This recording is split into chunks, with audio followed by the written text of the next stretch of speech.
Shalom, jemaat yang terkasih di dalam Tuhan. Judul renungan kita hari ini adalah Jangan hidup dalam ketakutan dan kekhawatiran.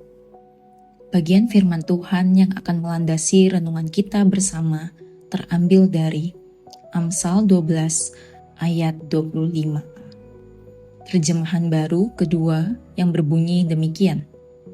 Kekhawatiran dalam hati membungkukkan orang.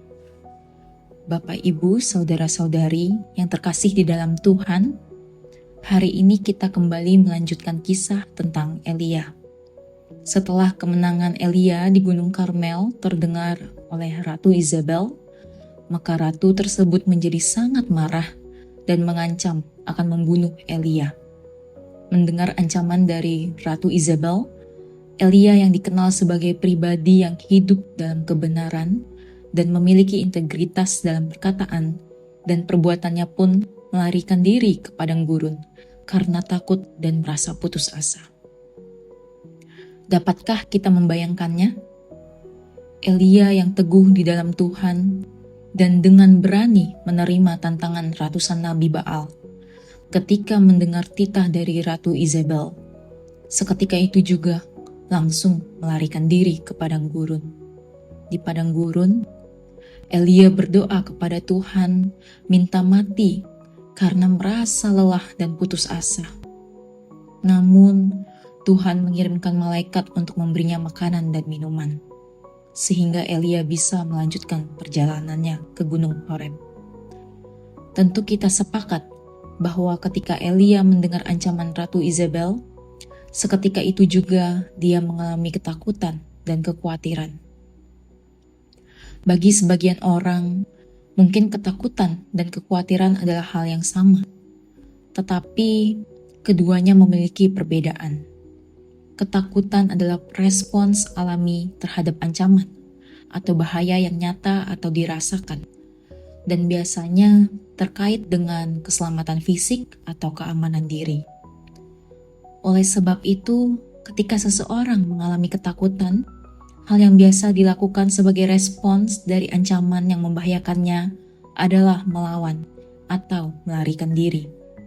Sedangkan kekhawatiran adalah pikiran atau perasaan yang tidak nyaman tentang masa depan, yang seringkali tidak pasti atau tidak terkendali. Kekhawatiran biasanya terkait dengan kemungkinan atau potensi masalah, bukan ancaman langsung. Kekhawatiran dapat membuat seseorang mengalami kecemasan, stres, atau kegelisahan. Elia melarikan diri dari ancaman Ratu Isabel merupakan respons dari ketakutannya. Tetapi ketika dia berada di Gunung Horeb, dia menunjukkan kekhawatirannya, kecemasan dan kegelisahannya bahwa hanya dia tinggal seorang diri saja dan harus menghadapi Ratu Isabel dan seluruh pasukannya. Itu membuat Elia berteriak kepada Tuhan untuk segera mencabut nyawanya. Bapak, Ibu, Saudara-saudari yang dikasihi Tuhan, Elia adalah seorang nabi yang diurapi dan diutus oleh Tuhan. Demikian pula dengan kita. Sebagai manusia biasa pun, kita tidak akan luput dari ketakutan dan kekhawatiran. Sebagai manusia biasa, kita memiliki ketakutan akan kematian.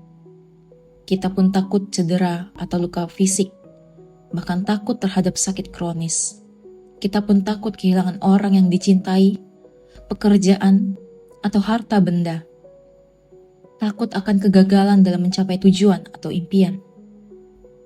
Takut akan penolakan oleh orang lain, baik dalam hubungan sosial atau profesional, dan masih banyak ketakutan lainnya lagi.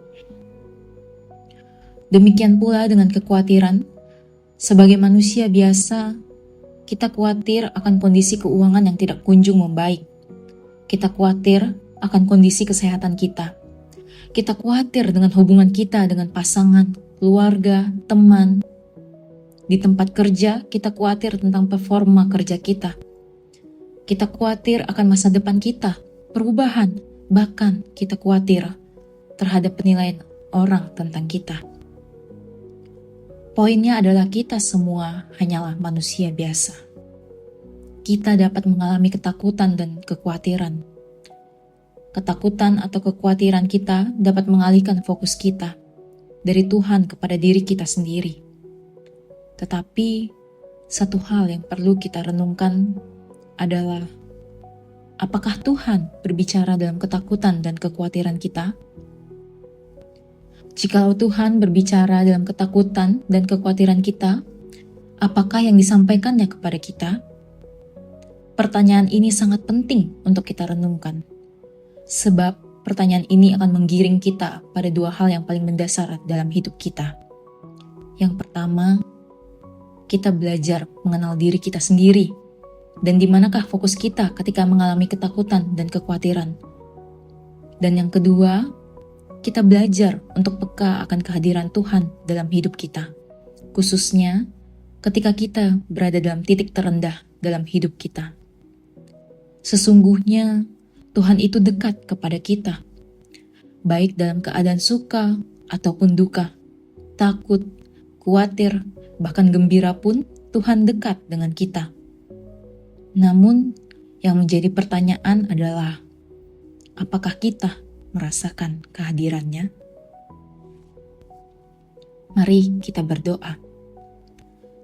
Allah Bapa yang Maha Kuasa, terkadang ketika ketakutan dan kekhawatiran menghimpit hidup kami melupakan firman-Mu.